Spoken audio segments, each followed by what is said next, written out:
आज हम लोग अपने चैप्टर ट्रायंगल से एक नए टॉपिक के बारे में पढ़ेंगे जिसका नाम है इनइक्वालिटीज इन अ ट्रायंगल, है ना। और ये इस चैप्टर का जो है ना सबसे लास्ट टॉपिक है। बाकी जो भी हम लोगों को पढ़ना था वो हम लोग पढ़ चुके हैं। तो आज का हमारा लास्ट टॉपिक है। टॉपिक लास्ट है, क्लास लास्ट नहीं है। ये क्लास होगा, उसके बाद फिर एक और क्लास होगा जिसमें कि हम लोग इनइक्वालिटीज इन अ ट्रायंगल से कुछ सवालों को सॉल्व करेंगे, है ना। उसके बाद फिर हमारा चैप्टर खत्म हो जाएगा। तो टॉपिक का नाम है inequalities in a triangle.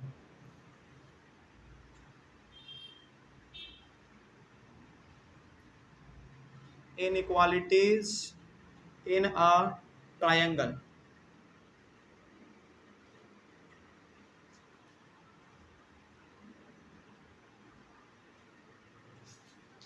inequalities in a triangle, देखो नाम से मालूम चल रहा होगा इनइक्वालिटी का मतलब क्या होगा, बराबरी नहीं होना, है ना। यही चीज है, बस यही चीज है और इसमें कुछ नहीं है।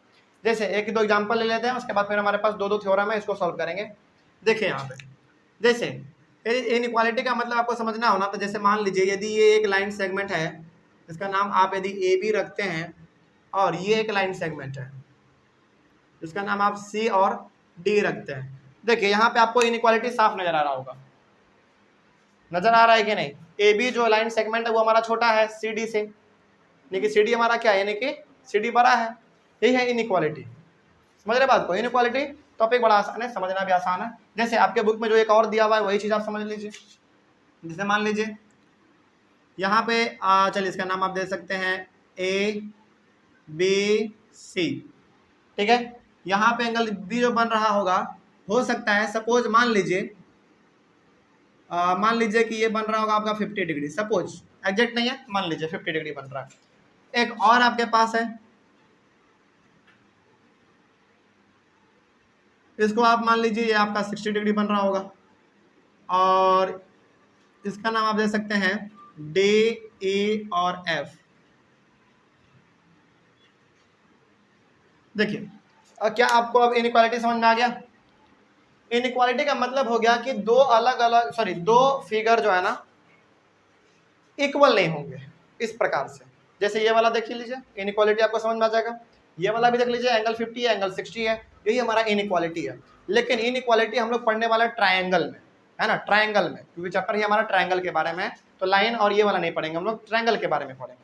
तो ट्रायंगल के लिए ट्रायंगल इनइक्वालिटी इन ट्रायंगल को समझने के लिए आपको 3 थ्योरम समझना पड़ेगा। पहला, दूसरा, एक और है, अगले वाले क्लास में उसको बताएंगे, है ना। पहले 2 को समझ लीजिए, बड़ा आसान है, टेंशन लेने वाली बात नहीं है। तो एक ये हो गया और एक वो हो गया। इन दोनों को हम लोग पहले प्रूफ करेंगे। थ्योरम कौन सा है देख लीजिए, ये वाला थ्योरम आपके एनसीईआरटी बुक से है, थ्योरम नंबर 7.6, ये वाला 7.6 और ये वाला है 7.7, ठीक ना। आप अपने अनुसार से उसको लिख सकते हैं। चलिए देखा जाए यहाँ पे क्या लिखा हुआ है। थ्योरम का पहले हम लोग सॉल्व कर लेते हैं। क्या लिखा हुआ है, if 2 sides of a triangle are unequal, समझिएगा, इसी में आपका प्रूफ भी छुपा हुआ है ना, बस आपको समझने की देरी है। If 2 sides of a triangle are unequal, ये एक ट्रायंगल है, हमने ट्रायंगल बना लिया है। मान लीजिए कि ये दोनों साइड जो है ना ट्रायंगल का है, और दोनों कहीं से देखने में हमको बराबर नहीं लग रहा है। लग रहा है क्या देखने में, ए बी और ए सी बराबर लग रहा है क्या, नहीं लग रहा है। तो हम लोग क्या यहां से कह सकते हैं कि ये दोनों साइड आपस में अनइक्वल है, कह सकते हैं, कह सकते हैं। तो क्या आपको पहला स्टेटमेंट यहां तक समझ में आ गया कि if 2 sides of a triangle are unequal, triangle था, ये वाला साइड और ये वाला साइड हमारा अनइक्वल है, ठीक है। हम लोग ये भी ले सकते हैं, ये दोनों भी ले सकते हैं, लेकिन चूंकि ट्रायंगल सीधा है तो आप ये दोनों ले लीजिए, ज्यादा सहूलियत आपको मिलेगा। आगे, the angle opposite to the longer side is larger, मतलब क्या हुआ इसका, इसका मतलब क्या हुआ, बता सकते हैं आप में से कोई। देखो इसका मतलब क्या हुआ, सबसे पहली बात तो इस ट्रायंगल में ये वाला साइड और ये वाला साइड हमारा अनइक्वल है, और बड़ा कौन दिखने में लग रहा है आपको, एसी बड़ा दिखने में लग रहा है। तो इस एसी साइड के अपोजिट में जो एंगल होगा ना वो बड़ा होगा। तो जरा बता दो तो हमको यहाँ पे देख के कि ये जो एसी साइड हमारा बड़ा वाला है, इस साइड के अपोजिट में एंगल कौन सा बन रहा होगा। अपोजिट का मतलब क्या, जस्ट सामने, बी। तो ये जो आपका साइड है एसी, ये बड़ा साइड है आपका, इसका जो जस्ट सामने जो एंगल बनेगा ना, यानी कि एंगल बी, ये बड़ा होगा किससे? छोटे वाले साइड के अपोजिट में जो एंगल बन रहा होगा उससे।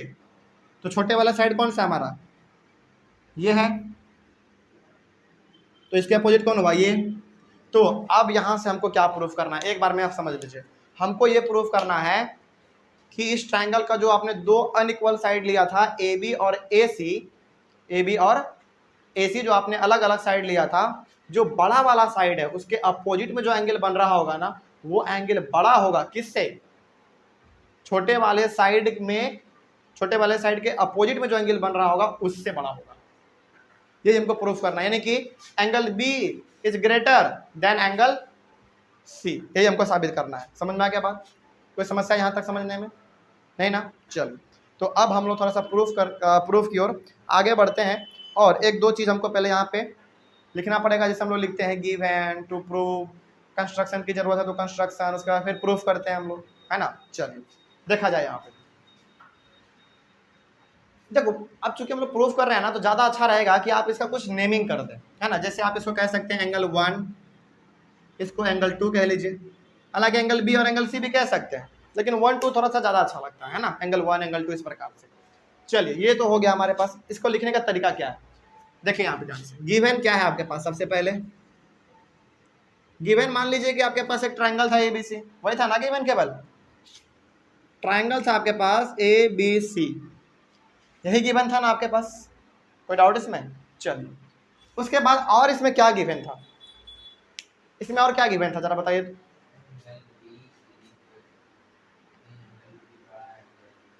आपके पास ट्रायंगल था एक ABC, और इस ट्रायंगल में जो AC था वो हमारा साइड बड़ा था किससे? AB से। तो आप ये भी लिख दीजिए, ट्रायंगल ABC आपके पास था and side AC is greater than AB। यहां तक समझ में आया? कोई समस्या है इसमें? ये तो हम लोग एंगल 1 और एंगल 2 बाद में लिखे हैं ना, लेकिन पहले से क्या था? आपके पास ट्रायंगल था ABC, इसमें से कि AC जो है वो बड़ा साइड था किससे? AB से। चलिए आगे बढ़ते हैं। फिर आपको प्रूफ क्या करना है? टू प्रूव, देखिए आपको प्रूव करना है कि ये जो एंगल A है हमारा, एंगल 1 जो है वो एंगल 2 से बड़ा है ना? ये आपको प्रूफ करना है। तो कैसे लिख सकते हैं आप इसको? Angle 1 is greater than angle 2, यही आपको प्रूफ करना है ना? अब इसमें हमको जरूरत पड़ेगा कंस्ट्रक्शन का, तो कंस्ट्रक्शन करेंगे हम लोग। इसमें जरूरत पड़ेगा कंस्ट्रक्शन का। कंस्ट्रक्शन अब ध्यान से देखिएगा, हम क्या लिखने जा रहे हैं कंस्ट्रक्शन में। draw AD on BC such that AD is equals to AB।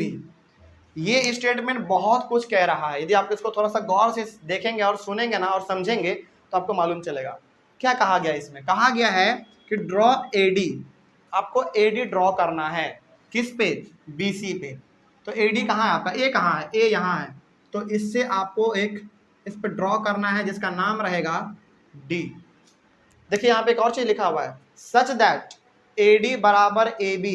जब आप AD को खींचेंगे ना तो इस प्रकार से खींचिए कि AD जो है ना वो बराबर हो जाए किसके? AB के बराबर हो जाए। ये आपको यहाँ पे करना है। समझ गए बात को? चलिए आगे बढ़ते हैं। फिर अब थोड़ा सा हमको यहाँ पे प्रूफ लिखना पड़ेगा। चलिए, यदि ये चीज आप समझ गए तो ये चीज आपको समझ में आ जाएगा। हमको प्रूफ करना क्या है? मेरा मकसद हर बार वहीं पे होना चाहिए, मेरा ध्यान वहीं पे होना चाहिए। हमको प्रूफ क्या करना है? इस ट्रायंगल में ये AC जो साइड था हमारा बड़ा था, और इसके अपोजिट में जो एंगल बनेगा 1 वो भी बड़ा होगा इस साइड के अपोजिट में बनने वाले एंगल से। ठीक है, बड़ा होगा। हमारा मकसद ये कि इसको बड़ा कर देना है। कैसे बड़ा करेंगे थोड़ा सा देखा जाए। कुछ आइडिया लग रहा है क्या इसमें? अच्छा जरा एक बात बताओ हमको, जब हमने यहाँ पे लिख दिया है AD बराबर AB है, AD बराबर AB है, तो क्या यहाँ पे आपको आइसोसेलेस ट्रायंगल का प्रॉपर्टी नजर आ रहा है क्या? यहाँ पे जब इस ट्रायंगल में ABD ट्रायंगल में ये दोनों जब साइड हमारा बराबर हो गया तो ये दोनों एंगल भी आपस में बराबर होंगे ना। आइसोसेलेस ट्रायंगल की प्रॉपर्टी याद कीजिए, हमने थ्योरम भी उस पर ऊपर प्रूफ करवाया है, याद आ रहा है। चलिए, तो क्या हम लोग यहां से अब ये कह सकते हैं इन ट्रायंगल एबीडी ट्रायंगल में यदि हमारा AB जो है वो AD के बराबर है, तो जितना हमारा एंगल 1 होगा उतना ही एंगल हमारा 3 होगा। अब 3 एंगल कहाँ है, 3 एंगल बना लीजिए, नहीं है तो यहाँ पे एंगल 3 आप क्रिएट कर लीजिए। चलिए, अब आपको यहाँ तक समझ में आ गया। जब AB हमारा AD का बराबर है तो एंगल एंगल 1 और एंगल 3 भी आपस में बराबर होंगे। लेकिन इतना से काम नहीं चलेगा, आपको रीजन यहाँ पे लिखना पड़ेगा। रीजन क्या लिखते थे याद कीजिए तो थोड़ा सा। आइसोसेलेस ट्रायंगल में जब दो साइड आपस में हमारा इक्वल होता था तो एंगल भी इक्वल करने के लिए हम लोग क्या रीजन लिखते थे, angles opposite to equal sides of a triangle are equal, ये लिखते थे ना, याद कीजिए अपना थ्योरम तो याद नहीं है, लेकिन आइसोसेलेस ट्रायंगल वाला हमने 2 करवाया था आपको स्पेशली। 5 क्राइटेरिया करवाने के बाद हमने 2 आइसोसेलेस ट्रायंगल का भी प्रॉपर्टी आपको थ्योरम साबित करवाया था। तो उसमें हमारा था इस वाले में जब हमारा 2 साइड आपस में बराबर होता है तो दोनों एंगल भी अपोजिट वाले बराबर होते हैं। इसके लिए रीजन था कि angles opposite to equal sides of a triangle are equal, ये आपका रीजन हो गया। ठीक है, चलिए, तो यहां से आपने क्या देखा, यहां से आपने देखा कि एंगल 1 जो है वो एंगल 3 के बराबर है, और आप चाहें तो इसको 1 मान सकते हैं, यानी कि इसको आप फर्स्ट मान लीजिए, इस वाले इक्वेशन को एंगल 1 जो एंगल 3 के बराबर, इसको आप फर्स्ट मान लीजिए। हम वहां पे फर्स्ट लिख सकते थे, चलिए वहीं पे लिख देते हैं, हालांकि यहाँ पे जगह तो नहीं है, लेकिन इसको आप फर्स्ट मान लीजिए। ठीक है, आगे एक और चीज आपको यहाँ पे नया दिख रहा होगा, जो हम कहना चाह रहे हैं, आप थोड़ा सा और सुनिएगा। ट्रायंगल चैप्टर के थोड़ा सा बहुत पहले वाले क्लास को आप याद कीजिए, आपको हमने एक चीज पढ़ाया था, क्या था, अच्छा क्या हम यहाँ पे कह सकते हैं कि यदि एंगल 1 हो गया, 2 हो गया, 3 हो गया, यदि यहाँ पे आप 4 बना दें तो हम क्या कहना चाह रहे हैं, आपको मालूम चल रहा होगा धीरे धीरे। अब क्या हम कह सकते हैं कि एंगल 4 का जो वैल्यू होगा वो एंगल 2 और एंगल 4 के सम के बराबर होगा। याद कीजिए एक्सटीरियर एंगल प्रॉपर्टी, जब हमारा एक एंगल ट्रायंगल के बाहर बनता था तो उसका सम जो है ट्रायंगल के अंदर वाले 2 अपोजिट एंगल के सम के बराबर होता था। याद आ रहा है कुछ? तो क्या हम लोग यहां से कह सकते हैं कि एंगल 3 का जो वैल्यू होगा वो इन दोनों को जोड़ने के बराबर होगा, कह सकते हैं। आप ट्रायंगल के थोड़ा बहुत पहले वाले क्लास को याद कीजिए, मेरे हिसाब से दूसरा या तीसरा क्लास है ना, एक्सटीरियर एंगल प्रॉपर्टी हमने पढ़ाया था। तो यहाँ से हम और भी कह सकते हैं, यहाँ से हम लोग यहाँ ये भी कह सकते हैं कि एंगल 2 प्लस एंगल 4 बराबर एंगल 3, कह सकते हैं ना। रीजन क्या लिखेंगे आप इसमें, रीजन आप इसमें लिखेंगे exterior angle property, exterior angle property, बस इतना से काम आपका चल जाएगा। समझ में आ रहा है बात यहां तक? चलिए, और आप इसको मान लीजिए सेकंड, इसको आपने सेकंड मान लिया। अब थोड़ा सा और गहराई से देखा जाए, अब देखिए थोड़ा सा हम यहाँ पे क्या करना चाह रहे हैं, यहाँ पे लिख दें, यहाँ पे देखिए फ्रॉम फर्स्ट एंड सेकंड। अब जरा देखो तो यहाँ पे हमारा ये दोनों जो है ना 1 एंगल 3 के बराबर है, इन दोनों का सम भी 3 के बराबर है ना, बराबर। तो क्या हम कह सकते हैं कि जब ये दोनों 3 के बराबर है तो जितना ये है, अच्छा यहाँ पे एंगल लिखना भूल गए ना, जितना ये है उतना ही ये होगा, कह सकते हैं, क्योंकि ये दोनों हमारा एंगल 3 है ना। तो यहां से आप कह सकते हैं कि एंगल 1 जो है वो एंगल 2 प्लस एंगल 4 के बराबर होगा, कह सकते हैं ना हम लोग यहाँ पे ऐसा। अब यहीं से आपको समझ में आ गया होगा। अब जरा देखा जाए यहाँ पे ध्यान से, मेरे बात को समझना यहाँ पे, और गौर से पहले यहाँ पे देख लिया जाए। यदि यहाँ पे लिखा हुआ है कि एंगल 1 जो है वो बराबर है एंगल 2 और एंगल 4 के सम के, बराबर है। इसका मतलब क्या हुआ? इसका मतलब समझ रहे क्या हुआ? इसका मतलब ये हो गया कि मान लो यदि एंगल 1 का वैल्यू 60 है तो इन दोनों का जोड़ेंगे तब 60 आएगा ना। यदि इसका अकेला हम 60 लिखे हैं यहाँ पे, तो इन दोनों का कुछ भी वैल्यू होगा जोड़ेंगे तब 60 आएगा। तो आप कह सकते हैं कि मान लीजिए एंगल 240 हो जाए और ये 20 हो जाए, आप कह सकते हैं इसे। यहाँ पे आपको क्या देखने में लग रहा है? यहाँ पे आपको ये नजर आ रहा है कि एंगल 1 जो है ना वो एंगल बड़ा है किससे? एंगल 2 से, क्योंकि ये 60 है और ये अकेला हमारा 40 ही है। तो क्या यहाँ से हम कह सकते हैं कि angle 1 is greater than angle 2? Angle 4 को आप भूल जाइए, एंगल 4 को भी रहने दीजिएगा ना। तो दो इन दोनों को जब आप जोड़िएगा तब जाके हमारा ये आएगा, यही चीज है ना इसमें। तो क्या हम यहाँ पे कह सकते हैं कि एंगल 1 जो है यदि वो 60 है तो इन दोनों का जोड़ने पे 60 आएगा, तब होगा ये हमारा, है ना। तो अब जरा देखिए, आप कुछ भी डाल के वैल्यू देखिए यहाँ पे 2 का, कुछ भी डाल के देखिए, हमेशा वो एंगल 1 से छोटा आएगा हमेशा। जैसे मान लीजिए यदि यहाँ पे आपने लिखा है कितना, 180 आपने लिख दिया है एंगल 1 का वैल्यू, तो इन दोनों को जोड़िएगा तब 180 आएगा ना, क्योंकि बराबर था इसमें हमारा, ये जो है इन दोनों सम के बराबर है। तो हो सकता है कि ये हमारा, चलिए 170 भी आप इसको मान लीजिए और इसको आप 10 ही मानिए, कुछ भी कीजिए, एंगल 2 हमेशा जो है ना एंगल 1 से छोटा ही होगा। कोई डाउट इसमें? चलिए, तो यहां से हम लोग लिख सकते हैं, यहां से हम लोग लिख सकते हैं कि angle 1 is angle 1 is greater than angle 2 लिख सकते हैं। और उसके बाद लिखने के बाद आपके पास एक बहुत ही अच्छा सा वर्ड है, हैंड्स प्रूव्ड। समझ में आया है? जल्दी बोलिए, समझ में आया है हर्षित पीछे? ठीक है, यदि समझ में आ गया है तो एक बार इसको आप दोबारा, यदि कहीं पे कंफ्यूजन रहा हो तो आप इसको एक बार दोबारा देखिएगा ना, तो आपको समझ में आ जाएगा, है ना। चलिए, तो ये वाला हो गया। तो इसके बाद थोड़ा सा ये वाला देख लीजिए क्या लिखा हुआ है। ये वाला जो थ्योरम है ना, थोड़ा सा कॉन्ट्राडिक्शन से बनता है, method of contradiction. Method of contradiction हम आपको शायद पहले बताए हुए हैं। मेथड ऑफ कॉन्ट्राडिक्शन में हम लोग मेनली ये करते हैं ना कि जो नहीं हो सकता है ना, जो नहीं हो सकता है उसी को मान लीजिए कि वो हो सकता है। नहीं समझे? मेथड ऑफ कॉन्ट्राडिक्शन में ये होता है कि जो नहीं हो सकता है, जो नेचुरली नहीं हो सकता है, उसको आप मान लीजिए कि वो हो सकता है।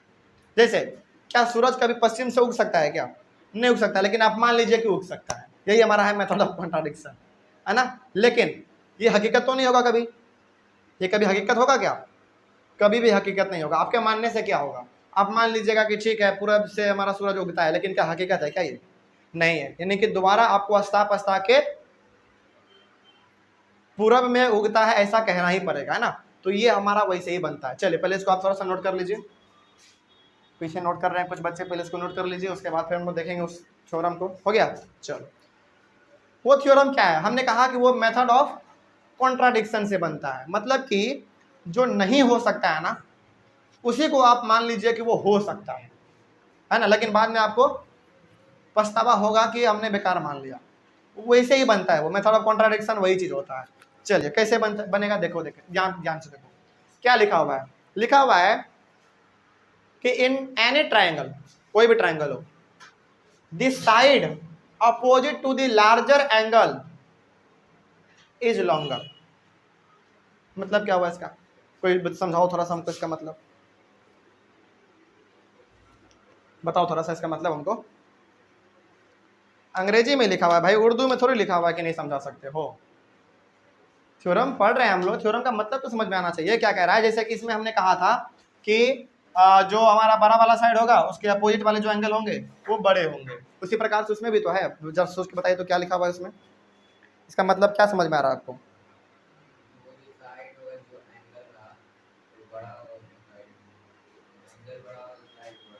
देखिए यहाँ पे क्या लिखा हुआ है, हम बता रहे हैं आपको, सुनिए।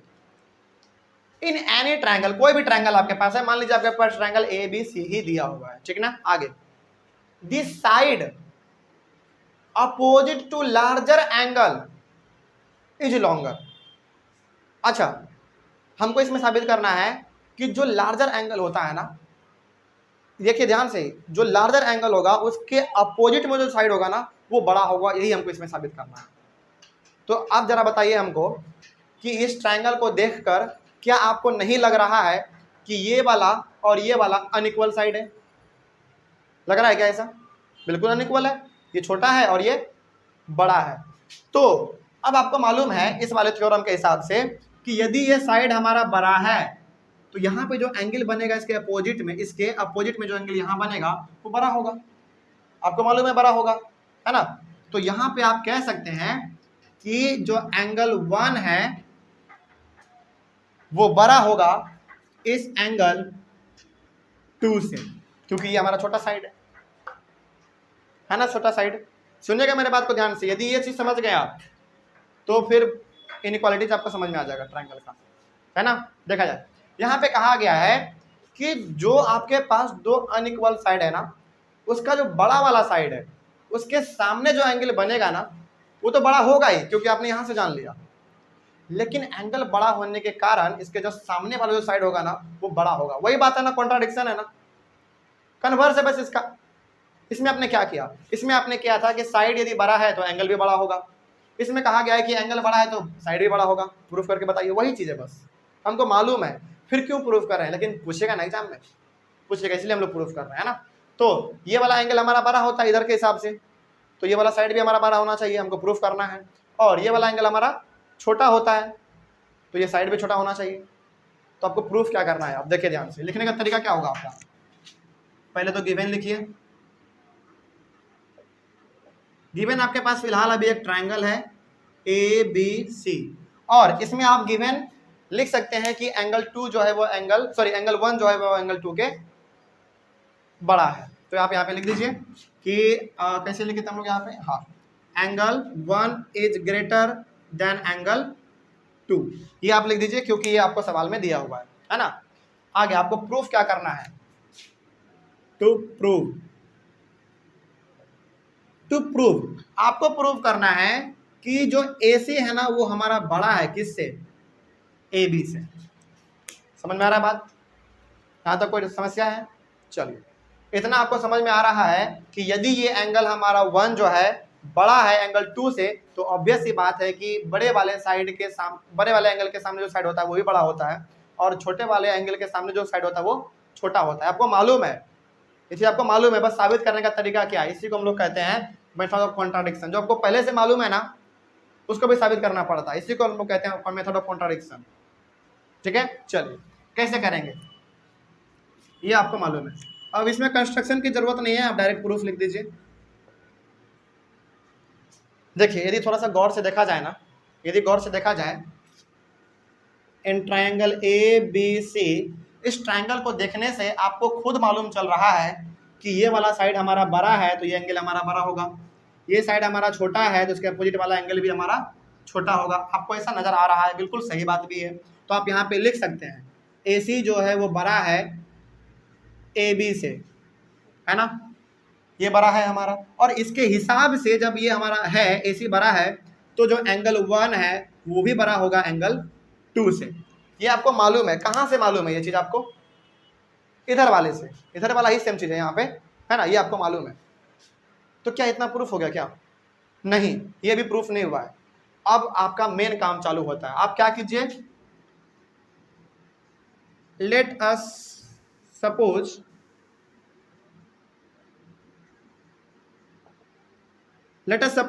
आप मान लीजिए, हालांकि ऐसा होगा नहीं लेकिन फिर भी आप मान लीजिए, है ना, सपोज कर लीजिए कि AB बड़ा है AC से।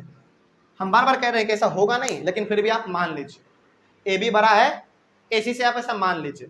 और जब आप ऐसा माने हैं, जब आप ऐसा मान लिए हैं, तो क्या हम कह सकते हैं ना कि जो एंगल 2 होगा हमारा वो बड़ा होगा एंगल 1 से। देख लीजिए, जब आपने यहाँ पे ये चीज किया, AC बड़ा था AB से, तो हमारा एंगल 1 हो गया एंगल 2 से बड़ा, इस वाले हिसाब से, इधर वाले हिसाब से। लेकिन जब आपने कुछ अलग मान लिया, आपने क्या माना कि AB जो है ना हमारा AC से बड़ा है, यानी कि ये वाला साइड ही हमारा क्या है, बड़ा है किससे? इससे, जो कि हकीकत में नहीं है, लेकिन फिर भी हम लोग मान लिए हैं। अब जब आपने मान लिया इस साइड को बड़ा, तो इसके अपोजिट में जो एंगल होगा वो बड़ा होगा ना, तो एंगल 2 बड़ा हो गया एंगल 1 से, मानने के हिसाब से। लेकिन क्या हकीकत में ऐसा होगा कभी? ऐसा कभी भी हकीकत में नहीं होता है। बस इतना ही आपको लिखना था। तो आप यहां पे लिख दीजिएगा this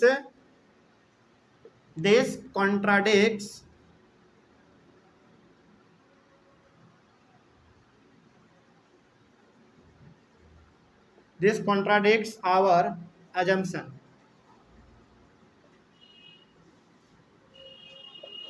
this contradicts our assumption, यानी कि ये जो हम लोगों ने एज्यूम किया था ये दोनों चीज, ये गलत ठहराया जा रहा है। ऐसा होता नहीं है। किसके द्वारा गलत ठहराया जा रहा है? इसके द्वारा, क्योंकि इसमें हम लोग ये साबित किए हैं कि जो साइड बड़ा होता है उसके अपोजिट वाला एंगल बड़ा होता है, और जो साइड छोटा होता है उसके अपोजिट वाले एंगल भी छोटा होता है। तो हमने यहाँ पे जो माना था ये हमारा अजम्पशन क्या हो गया? गलत हो गया। क्या हो गया? गलत हो गया। तो अब चूंकि गलत हो गया तो जो हमारा जो असल बात है वही हमको लिखना पड़ेगा यहाँ पे स्तापस्ता के, है ना। तो लास्ट में आपको लिख ही देना पड़ेगा कि hence AC is greater than AB। ये आपको लिखना ही पड़ेगा क्योंकि यही हकीकत है ना, यही हकीकत है। तो इसके बाद यही आपको प्रूफ करना था, देख लीजिए, है ना। उसके बाद लिख दीजिए हैंस प्रूव्ड। देखो मेथड ऑफ कॉन्ट्राडिक्शन वाला जो सवाल होता है ना, मतलब इस प्रकार का है ना जो कि आपको पहले से मालूम है फिर भी उसको जबरदस्ती करवाया जाता है। इस प्रकार का होता है मेथड ऑफ कॉन्ट्राडिक्शन वाला। जैसे आपको मालूम था कि वो हो ही नहीं सकता, लेकिन फिर भी आपने मान लिया कि हाँ हो सकता है, लेकिन फिर भी बाद में आपको क्या करना पड़ा? दोबारा वही चीज लिखना पड़ा जो हकीकत होता है। तो एक शो करने के लिए केवल आपको यहाँ पे मानना पड़ता है, बाकी हकीकत तो जो है वही होने वाला है। यही हमारा मेथड ऑफ कॉन्ट्राडिक्शन है। तो यदि ये वाला आ जाता है तो आप इतना लिख देंगे तो आपका काम चल जाएगा। समझ गए बात को? कोई डाउट इसमें? तो इन दो थ्योरम से आपने खास बात क्या सीखा? खास बात आपने ये सीखा कि यदि कोई ट्रायंगल है उसके यदि दो साइड अनइक्वल हैं, कोई छोटा है कोई बड़ा है, तो जो साइड बड़ा होगा उसके अपोजिट में जो एंगल होगा वो बड़ा होगा, और जो साइड छोटा है उसके अपोजिट में जो एंगल होगा वो एंगल छोटा होगा। समझ गए बात को? यानी कि छोटे वाले साइड के सामने वाला एंगल छोटा होगा, बड़े वाले साइड के सामने एंगल बड़ा होगा। यही चीज आपने यहाँ पे सीख लिया। चलिए, ये वाला थ्योरम मेनली नहीं पूछा जाता है, आप याद रखिएगा, ये वाला थ्योरम मेनली नहीं पूछा जाता है, लेकिन ये वाला थ्योरम पूछा ही जाता है। और इसके बाद एक और थ्योरम है, 3 थ्योरम था, 1 हो गया, 2 हो गया, एक और है, उसको हम लोग अगले वाले क्लास में डिस्कस करेंगे। वो वाला जो हम लोग बताएंगे अगले क्लास में, वो और ये बहुत कंपलसरी है, बहुत इंपॉर्टेंट है ना, जिसके बारे में अगले वाले थ्योरम के बारे में हम लोग अपने अगले वाले क्लास में डिस्कस करेंगे। इसमें कोई डाउट रहा नहीं ना? चलिए, यदि मान लीजिए कि 2 दिन के बाद पढ़ रहे हैं, समझ में नहीं आ रहा है, तो लाइन बाय लाइन एक एक स्टेप को ध्यान से देखिएगा। स्टेप को देखने से पहले आप एक बार थ्योरम को देख लीजिएगा कि वो कहना क्या चाह रहा है ना, आपको समझ में आ जाएगा। ठीक है, चलिए, तो आप लोग एक बार पहले इसका स्क्रीनशॉट ले लीजिए। इसके बाद फिर हम लोग मिलते हैं अपने अगले वाले क्लास में। Thank you very much and have a nice day.